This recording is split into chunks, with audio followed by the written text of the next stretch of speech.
Brother, यहाँ पे हमारा माइक खराब हो गया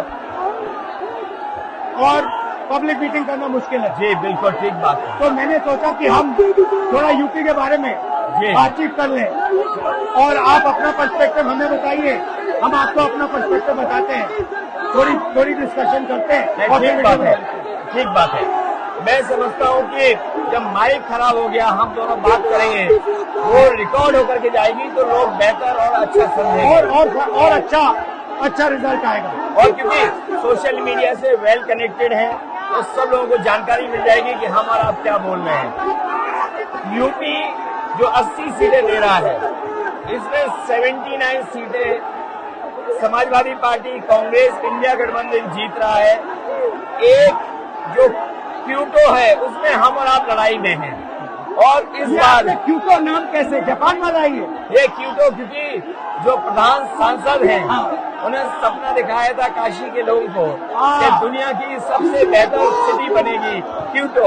तो क्यूटो बनी नहीं बनी काशी के लोग ये तय करेंगे और फिर वोट डालेंगे। तो इस बार मन मर्जी नहीं चलनी है, मन की बात नहीं चलेगी, हमारे आपकी बात और 140 करोड़ लोगों की बात और संविधान की बात होगी।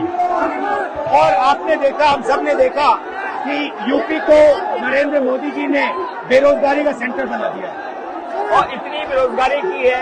ये जितने बच्चे दिखाई दे रहे हैं ये दिखाओ, वो लोग हैं दिखाओ जो अग्निवीर या पेपर लीक जिसकी वजह से इन्हें नौकरी नहीं मिली है और ये सब रोजगार नौकरी चाहते हैं। बीजेपी ने जो झूठे सपने दिखाए थे इन्वेस्टमेंट मीट के, जो झूठा सपना दिखाया था डिफेंस एक्सपो का, जो सपने बेचे थे G20 में, लेकिन इन नौजवानों को न नौकरी मिली न रोजगार मिला, आज ये खाली हाथ हैं।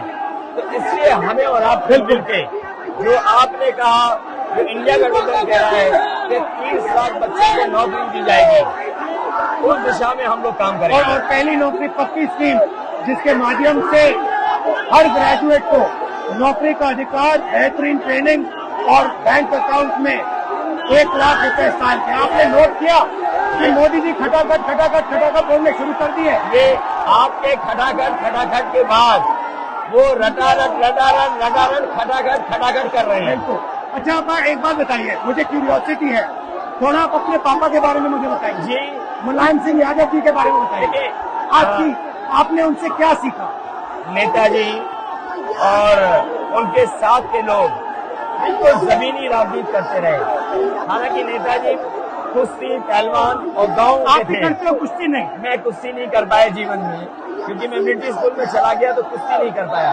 लेकिन नेताजी इसीलिए धरती पुत्र बोले गए कि वो जमीन की बात को समझते थे। धरती पर जो लोग हैं उनकी क्या भावना है उसको लेकर के वो आगे बढ़ाना चाहते थे।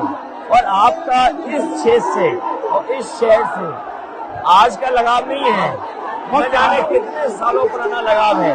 जो इमोशनल कनेक्ट आपका इस शहर और शहर से है वो शायद और किसी राजनीतिक परिवार का नहीं होगा।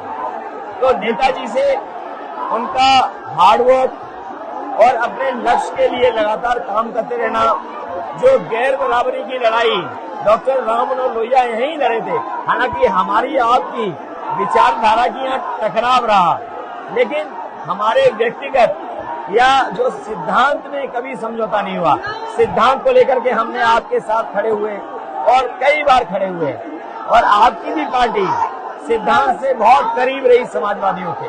बट मुझे लगता है कि अब एक नई तरीके की पार्टनरशिप बन रही है, क्योंकि जो इस बार हमारा कोऑपरेशन है, शायद पहले ऐसा कोऑपरेशन नहीं हुआ। मतलब बिल्कुल सब जुड़ गए।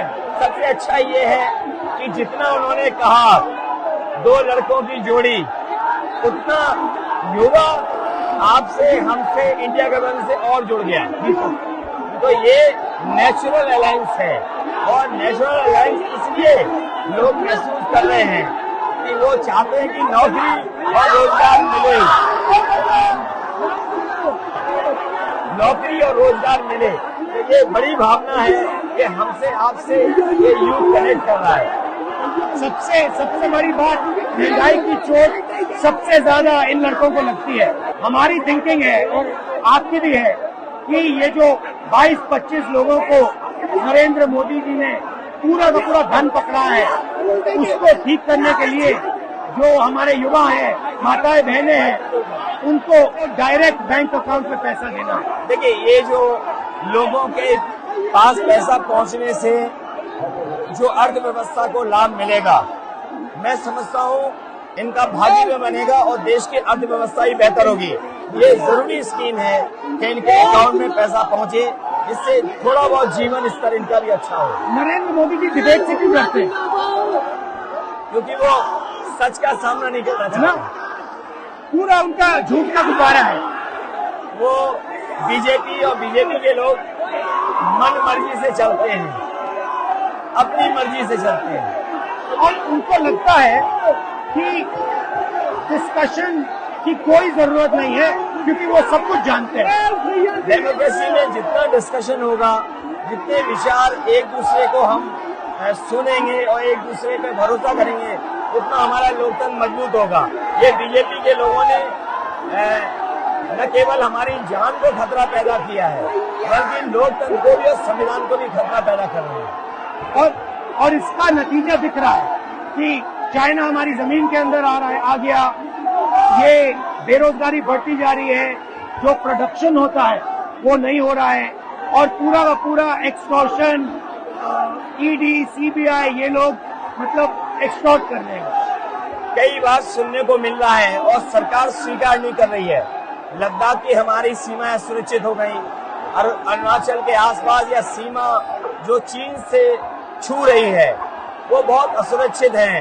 तो चीन से जहां हमारा सीमाओं का खतरा है, वहीं चीन से हमारे बाजार को भी खतरा है। तो कहीं न कहीं हम लोगों को अपनी मैन्युफैक्चरिंग इकोनॉमी और मैन्युफैक्चरिंग इकोनॉमी को बढ़ावा देना पड़ेगा।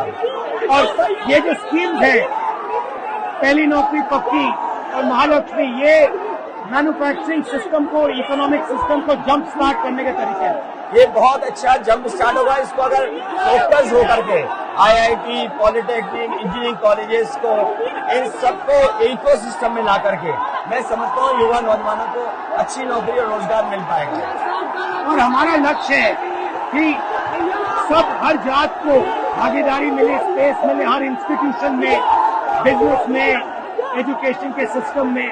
तो वो हमारा, हम दोनों का लक्ष्य है। बिल्कुल। और क्योंकि जो बात सभी दल कहते थे, आज इंडिया गठबंधन कांग्रेस भी कह रही है कि सामाजिक न्याय जरूरी है, जाति गणना जरूरी है। देश के लिए ये बड़ी चीज है।